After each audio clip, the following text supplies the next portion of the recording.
and friends. I'm very, very happy today to be amongst you to talk about the book that we have written and published. Media House has published, but when we arrived here and came to know about the work that the Friday Club is doing through the chairperson and through the secretary, I was really very, very impressed that we need these kind of organizations, this kind of initiative, this kind of work all over India. What is great about Muslims in Kerala is the amount of work that they have done on education as against Muslims in other states of the country. Kerala Muslims have done great, great, great work in education, in Islam, in understanding Islam, in making relevant Islam to the present day and present context. I'm also greatly obliged to Justice Samsudin, whom I contacted first, and through Justice Samsudin, this all of you, the Friday Club, and all of you, and through his efforts, all today's meeting became possible. Great many people have worked. Ashraf Saab, Kabir Saab, everybody has worked for success of today's meeting.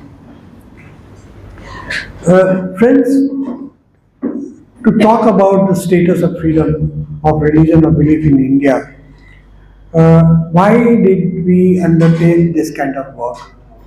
Actually, our center, one of the activity that our center does is Center for Study of Society and Secularism does is monitor communal violence in India. And that we have been doing since our inception. Our center was established in 1993 after the riots in Mumbai, after the demolition of Babri Masjid. There were riots in Mumbai and other parts of the country.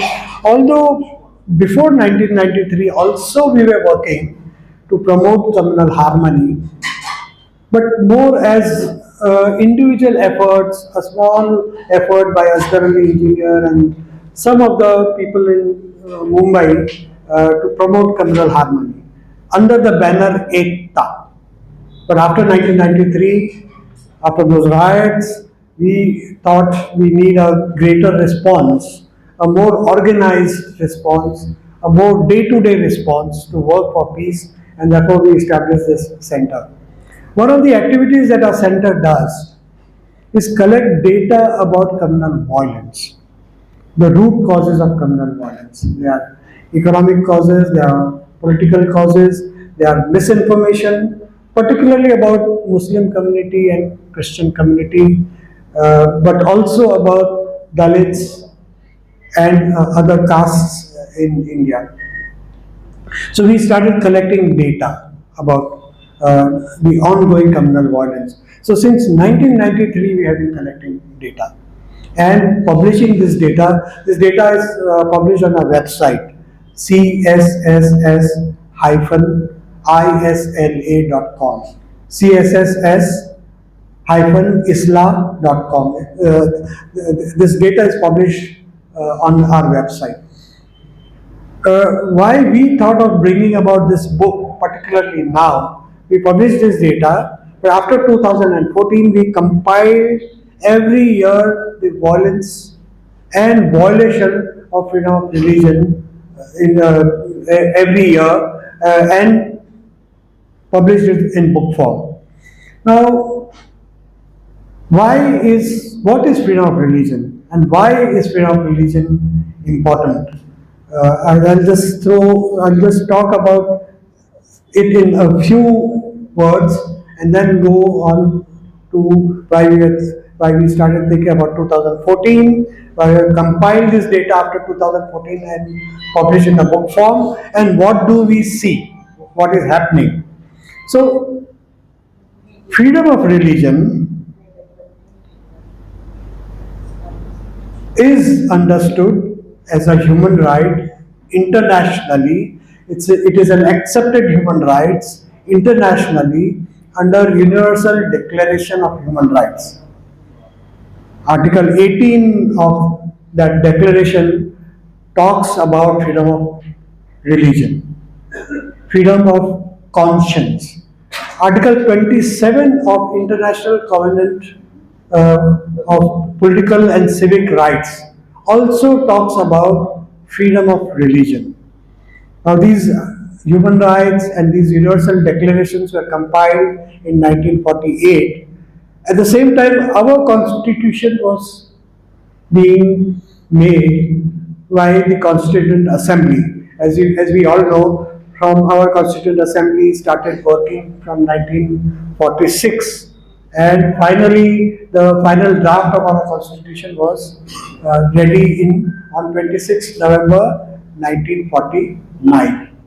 So while Universal Declaration was being drafted and finalized internationally, our Constitution was also being drafted, and those aspects are in our Constitution as well. The freedom of religion. Article 25 of our Constitution says that subject to public order, public health, and morality, all persons in India, not only citizens, even non-citizens in India will have freedom to practice, profess, and propagate their religion. Now, the radical shift in pre 1947 and post 1947, or in pre Second World War and post Second World War, post drafting of UDHR, and UDHR was drafted as a peace measure. The world has suffered two world wars, had suffered by then two world wars. In order to stop these world wars and wars, what kind of document, international document we would require? And they came up with UDHR. The radical shift was that earlier individuals did not have freedom of religion. There was no freedom of religion, there was no concept of freedom of religion. Religion, religious beliefs, religious practice were imposed by the state. All the empires imposed religion and the practice of religion on their subjects. England, UK, while we were British colony, did, after in their 1858 declaration, said that the imperial state, the colonial state, would not interfere into religious practices and beliefs of Indians. But in actuality, in reality, they were dividing Hindus and Muslims and ruling the country through various policies and clever measures. I'm not going to all that. So after 47, and particularly after 49, or when we adopted our constitution, freedom of religion became right of every individual. The state could not impose it, community cannot impose it, family cannot impose it, nobody can impose it on anybody. And we had the concept of our secularism, although in 49 or in 1950, we did not call our constitution or India a secular state, but secularism was part of the constitution, of the basic structure of the constitution. And in the sense of what Gandhiji said, Sarva Dharma Samabhav, that all religions are equal. This is what our freedom fighters had accepted. However, communal beliefs, communal poison had entered Indian polity, and certain communal organizations were promoting communal feelings based on hatred of another community, of other religion, based on notion of superiority of one religion over the other. And we saw many communal riots. We saw hatred, prejudice, misinformation, particularly against Muslims and Christians, against Christianity and against Islam. Those were part, even after 1950, we saw that misinformation, prejudices against Muslim community and Christian community, which was accompanied by violence. We saw series of riots, and after 1993, our center started documenting those communal violence. We continued that after 2014. After 2014, then BJP came to power at the center with on its own majority, and uh, with 283 seats in parliament, majority of their own, and 303 along with NDA and other partners of NDA, they could implement their original Hindutva agenda. Now, when I say Hindutva, we all know, and I make myself very clear, that Hinduism is different from Hindutva. Hindutva is a political ideology. It misuses Hindu religion, but it's a political ideology, and in that sense, it is neither religion nor it has anything to do with religion. Savarkar, who came up with the ideology of Hindutva, himself makes it clear that Hindutva and Hindu religion are different. And Savarkar, who came up with this Hindutva ideology, he said he was a political Hindu, not a religious Hindu. He was an atheist in that sense. He was an atheist, and yet he came up with Hindutva ideology. So I'm making myself clear that Hindutva and Hinduism as religion are two different things. And when I talk about Hindutva, I don't refer to Hindu religion.